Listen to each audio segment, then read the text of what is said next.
"You stole this," the general hissed, ripping the silver star from her chest in front of 500 soldiers. "There is no record of a logistics clerk earning valor like this. You're a disgrace to the uniform." He thought he stripped a liar of her stolen glory.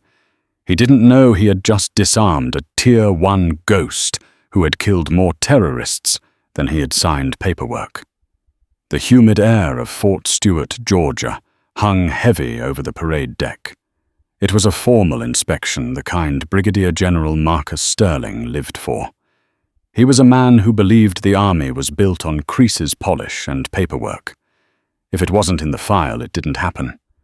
If the boots weren't shined to a mirror finish, the soldier wasn't worth the ammunition. Standing in the third row of the formation was Specialist Elena Vance. To the naked eye, she was nothing remarkable. Her stature was slight, her demeanor quiet. According to the base roster, she was a supply logistics specialist, responsible for counting inventory. In Warehouse 4, she spent her days tallying MREs and spare tires, but today, for the formal dress inspection, she wore her Class A uniform, and on her chest, resting above a standard Army Commendation Medal and a Good Conduct ribbon, sat a silver star. The silver star stood out against the dark fabric like a beacon. It was the third highest military decoration for valor in combat. It was awarded for gallantry in action against an enemy of the United States. It was not the kind of medal typically found on a 24-year-old supply specialist who, according to base records, had never deployed to a combat zone. General Sterling moved down the ranks, his eyes scanning for imperfections. He stopped dead when he reached Elena. The silence that followed was suffocating. The birds seemed to stop chirping. The general's eyes narrowed, fixating on the medal. He stepped closer, invading her personal space, his breath smelling of stale coffee and peppermint. "Specialist Vance." Sterling said, his voice low but carrying enough projection for the entire platoon to hear. "Is there something you'd like to explain to me?" Elena stared straight ahead, her eyes fixed on a point in the distance, her posture rigid. "No, sir." Sterling let out a dry, mocking chuckle. He reached out his finger, tapping the silver star. "This medal, it's for gallantry in action, for heroism. Do you know how many men I've seen die trying to earn this? Do you know the weight of this metal?" "I do, sir." Elena said, her voice devoid of emotion. "Really?" Sterling's voice rose, turning into a bark. "Because I pulled the files of every soldier in this battalion this morning. I like to know who I'm inspecting. And your file specialist says you joined 2 years ago. It says you went to basic training, then AIT, and then you came here to count boxes. Your file says you have never set foot in the Middle East. You have never seen a firefight." The soldiers around them shifted uncomfortably. Stolen valor was a serious accusation. It was the ultimate betrayal of the Brotherhood. "Sir, the file is correct regarding my current assignment," Elena said carefully. However, nothing," Sterling shouted, his face reddening. "You think you can pin a piece of tin to your chest and play hero?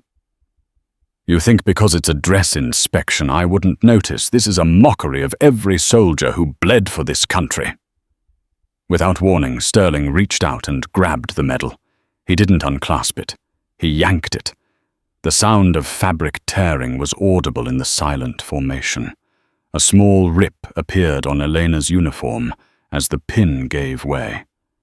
Sterling held the silver star in his fist, shaking it in her face. "You are a fraud," he spat. "You are a liar, and I am going to make an example of you." MPs. 2 military police officers, looking hesitant but duty-bound, jogged over from the sidelines. "Escort this disgrace to the brig," Sterling ordered, pocketing the medal. "Strip her of her rank. I want Article 15 proceedings started immediately. I want her discharged dishonorably before the sun sets. And someone get this piece of metal back to the pawn shop she bought it from." As the MPs grabbed Eleanor's arms, she didn't fight. She didn't scream. She didn't cry. She simply turned her head, slightly locking eyes with General Sterling.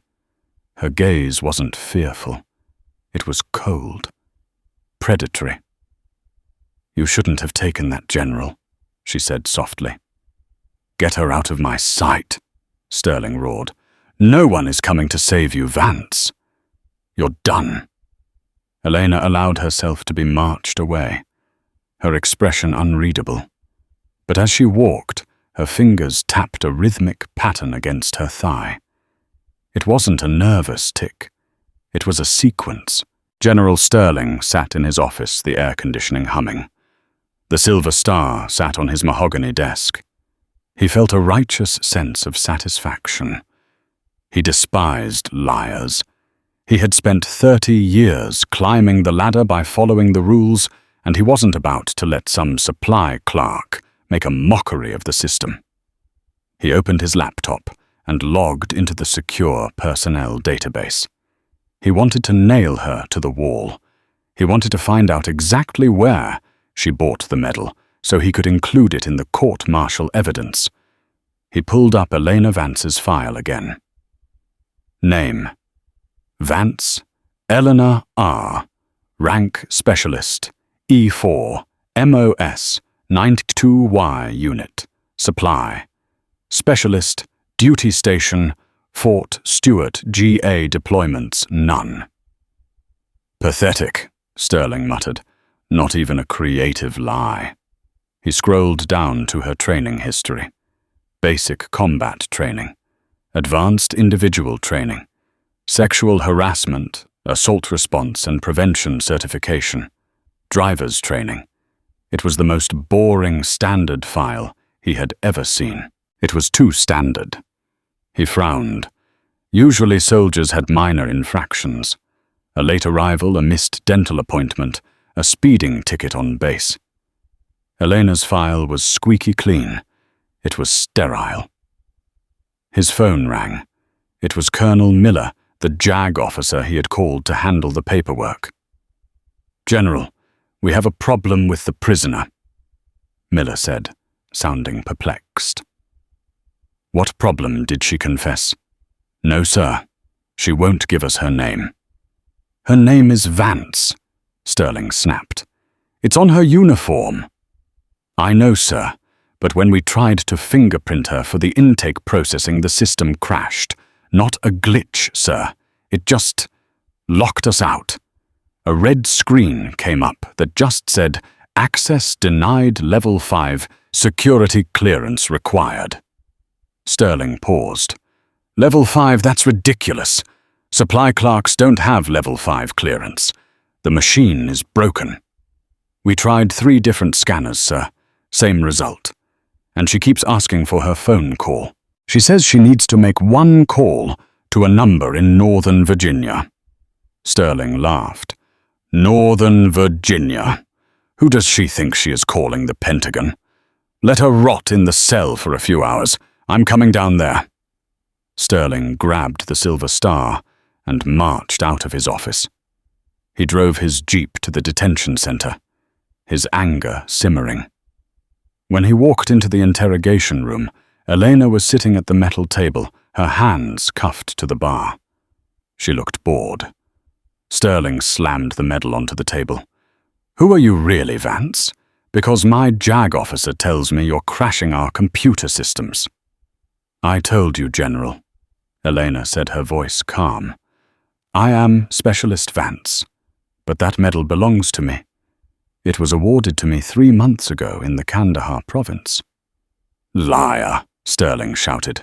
"You were in Georgia 3 months ago counting socks." "That's what the file says," Elena agreed. "Because the file is what you're allowed to see. You need to let me make a call, General. You have stepped into a world you do not understand." Sterling leaned in close, his face inches from hers. "Let me tell you what I understand. I understand the uniform code of military justice. I understand fraud, and I understand that I am a brigadier general and you are a nobody. No one is coming for you. No one knows you're here except the people who are about to prosecute you." Elena sighed. It was a sound of genuine pity. "General, look at the back of the medal." Sterling frowned. He picked up the star and flipped it over. Usually the name of the recipient is engraved on the back. But on this one, there was no name. There was only a sequence of numbers and a single word engraved in Latin umbra. Shadow. "What is this?" Sterling demanded. "That is my unit designator," Elena said. "And the numbers are a frequency. Since you took my radio and since you won't let me make a call, you've triggered a fail-safe." "Well, what are you talking about? When a member of my unit is detained and stripped of their identification, if we don't check in within 2 hours, it is assumed we have been compromised by hostile forces. You ripped that medal off my chest at 0900. It is now 11:05. Elena looked up at the ceiling. "They're already here." General Sterling opened his mouth to tell her she was insane. But the building shook. It wasn't an earthquake. It was the distinct bone-rattling thrum of low-altitude rotors. Not the standard Blackhawks used for transport on base. These were heavy, aggressive vibrations. Sterling ran to the small window of the interrogation room. Outside, dust was swirling violently. 2 helicopters were descending right into the detention center's courtyard, a restricted zone where aircraft were strictly forbidden. They weren't standard army green. They were matte black, modifying MH6 little birds. Men were hanging off the side benches, weapons trained on the guard towers. "What in God's name?" Sterling whispered. The door to the interrogation room burst open. An MP rushed in, looking terrified. "General, we have unauthorized aircraft touching down. They're not responding to tower comms. They just lasered the guard post." "Lock the facility down," Sterling screamed. "This is an attack." "It's not an attack," Elena said from the table. "It's a retrieval." Before Sterling could issue another order, the sound of flash-bang grenades detonating echoed from the hallway. Boom, boom. The lights in the facility flickered and died. The emergency red lights bathed the room in a bloody glow. Sterling fumbled for his sidearm, but the door was kicked open with such force it warped the hinges. 4 figures swept into the room. They moved with a fluid, terrifying speed that made the regular MPs look like they were moving underwater. They wore mismatched camouflage, high-end tactical gear, and quad-lens panoramic night vision goggles that obscured their faces.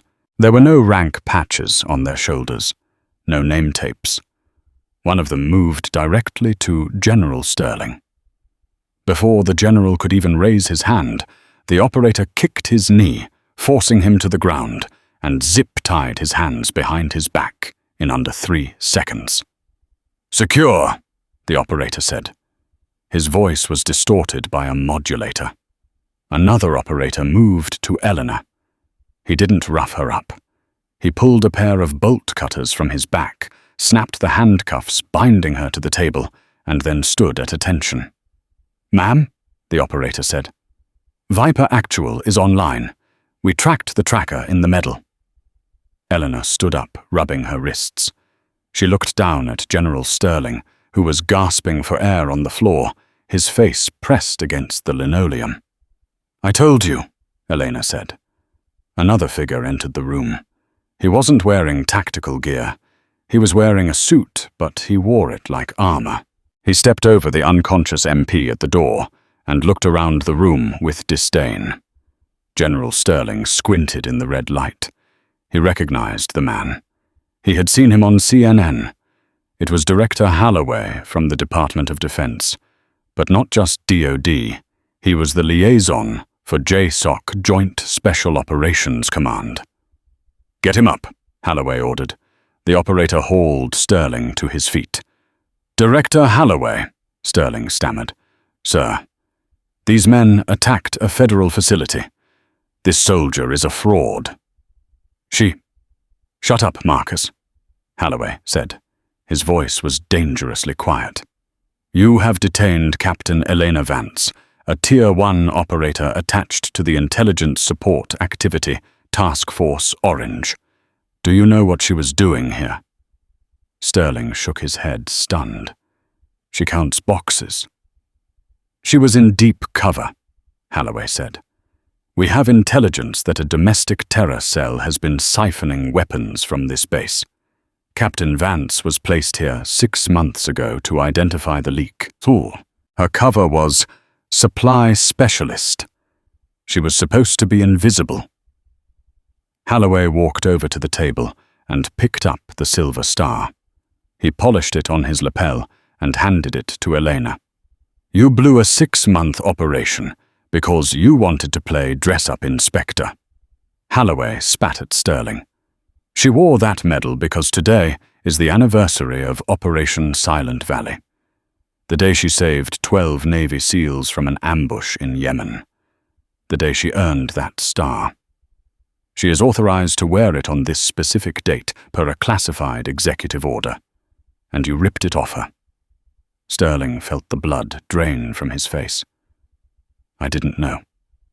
The file is what we tell people like you, so you don't ask questions," Elena said, pinning the medal back onto her torn uniform. She looked at Sterling. "You said no one was saving me. I didn't call them to save me, General. I called them to stop me from killing you." The heavy steel doors of the detention center swung open, and the blinding Georgia sun hit Brigadier General Marcus Sterling like a physical blow. Just minutes ago, he had been the most powerful man on this installation, a god in polished leather boots. Now he blinked against the glare, stumbling as the operator behind him shoved him forward. The scene awaiting him outside was not the orderly base he had ruled with an iron fist. It was a tableau of controlled chaos. The detention block's courtyard, usually a quiet zone, was now the center of a hurricane. The 2 MH-6 Little Bird helicopters sat on the pavement, their rotors still spinning at idle, slicing the air with a high-pitched whine that grated on the teeth. The downdraft kicked up a swirling vortex of red Georgia clay and dust coating the pristine uniforms of the military police who stood paralyzed near the perimeter. But it wasn't just the MPs. Word of the invasion had spread instantly. A crowd had gathered at the edge of the cordon, hundreds of soldiers from Sterling's own battalion. They stood in stunned silence, watching the impossible unfold. They saw the unmarked black helicopters. They saw the operators in non-standard gear weapons at the low ready scanning the crowd with lethal indifference. And then they saw their general. Sterling felt the eyes of 500 soldiers on him. He wasn't walking tall. His hands were zip-tied tightly behind his back, forcing his shoulders into a slump. His cap was missing. His uniform was dusty from being tackled to the floor. Walking ahead of him, unbowed and terrifyingly calm, was Specialist Elena Vance. She moved with a predator's grace, her stride matching the rhythm of the operators flanking her. The supply clerk, who spent her days counting inventory, was gone. In her place was a warrior who looked more at home in a war zone than on a parade deck. Director Holloway stopped the procession halfway to the helicopters. He turned, signaling the operators to halt. He wanted an audience. "You wanted to make an example of a soldier today, didn't you, Marcus?"